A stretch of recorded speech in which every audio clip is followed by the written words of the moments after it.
Encontramos aquí con el licenciado Patricio Rosas, que nos va a ayudar con una entrevista sobre las formas primitivas y coloniales de comunicación en América. ¿Cómo se encuentra, licenciado? Muy bien, muchas gracias. Nos puede hablar de... La primera pregunta es, ¿qué opina usted sobre el primer periódico aquí en el Ecuador? Primicias del Reino de Quito viene a constituir una etapa nueva en el proceso de comunicar experiencias que se venían dando en el proceso de la colonia. Yo creo que permitió abrir un puente de ir contra los sistemas que se estaban dando en la época. Un periódico reflexivo, muy crítico.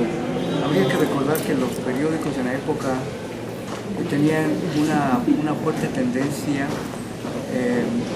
al trabajo crítico, analítico, irte contra los sistemas y los poderes establecidos. Entonces, de alguna manera, fue una experiencia nueva de converger con esas experiencias de la crítica con noticias. Entonces, fue el primer camino que se vino dando. Hay que recordar que la influencia del periodismo en América Latina tenía la corriente norteamericana que viene a formar parte en este desarrollo de los nuevos periódicos que se hacían, que era diferenciarse de un estilo muy largo en la forma de escribir.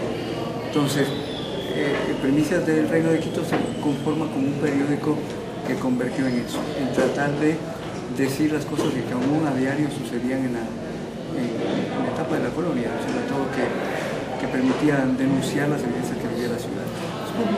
Fue importante ¿en qué? En que despertó la curiosidad de la ciudad en estar informado. Yo creo que lo importante del periódico es ese, que pone al mundo a decir qué es lo que está sucediendo en el país. Cosa que no pasaba antes. Es decir, eran muchos periódicos mucho más orientados a un periodismo que no era como periodismo, sino a los intereses del poder. Inclusive eran demasiado texto, demasiada no información.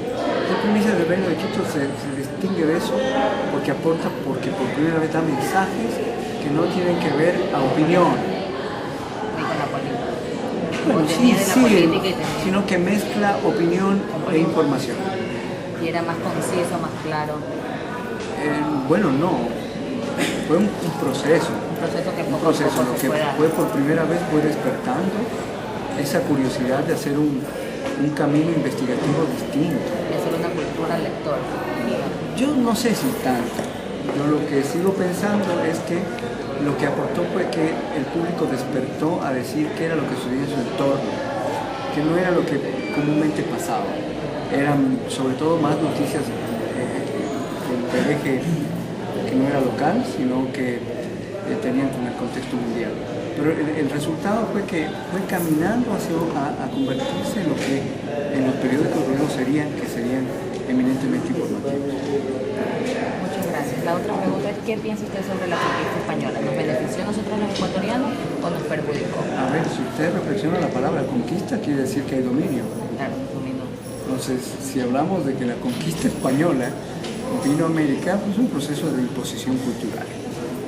Yo creo que hubo una ruptura desde el punto de vista cultural que abrió una brecha para hacer procesos de aculturizaciones, imposiciones y dominios coloniales, que la fuerza que tenía la conquista buscaba, en efecto, eso, el uso de los recursos naturales frente a una imposición eminentemente que era colonial.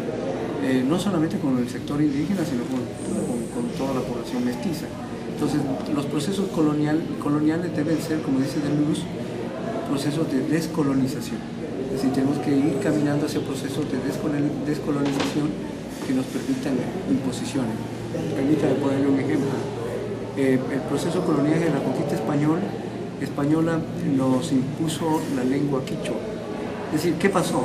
Como los españoles no podían dominar todo el tahuantinsuyo, ¿qué hicieron? Porque la lengua nativa no era el quichua, eran alrededor de 100 tipos de lenguas distintas. Entonces, ¿qué hicieron para poderlos controlar?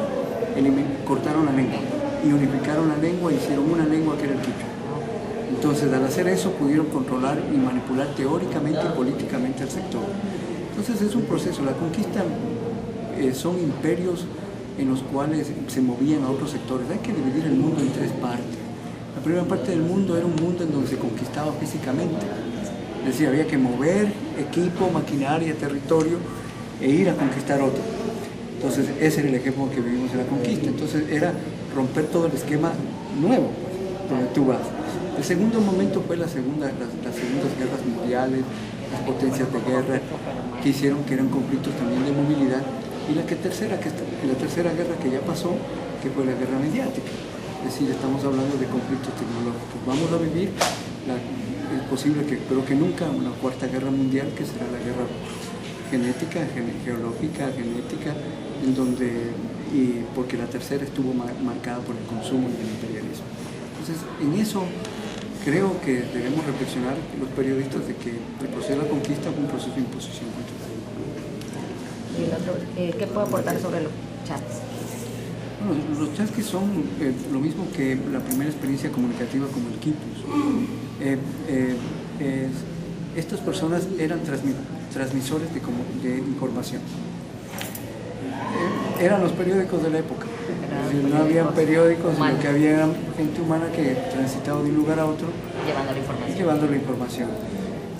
A mí me parece muy peculiar que no se ha discutido mucho que el chasqui, yo me huelo que el chasqui jugaba el teléfono dañado, porque cuando hay información siempre no se llega, tergiversa, claro, no llega como es, porque como no hay un flujo informativo correcto, porque ellos no tenían necesidad, tenían que llevar la información a otro sitio. Pero dentro de eso está el plano de la cultura de los chasquis. Yo creo que hemos analizado eso, la cultura del chasqui en el proceso de cómo transmitir la información. Ahí podríamos encontrar que gente tenía sus propias experiencias culturales, mitos, tradiciones, leyendas, y en esa transmisión de información iba agregando ciertos coloquios importantes. Y eso es interesante rescatar. Yo creo que hay que ver al chasqui no solamente como el hombre o la mujer, los hombres, porque eran hombres los que hacían la transmisión solamente de información, sino de que había toda una cultura en la transmisión y más que eso, yo diría que la lengua sirvió como un ejemplo para transmitir un mensaje de distintas formas, de acuerdo a la propia experiencia de la cultura. Los chasquis eran los periódicos de antes, lo que es el Facebook hoy. Claro, sí. Así podemos avanzar. Muchísimas gracias, eso era todo lo que queríamos hablar con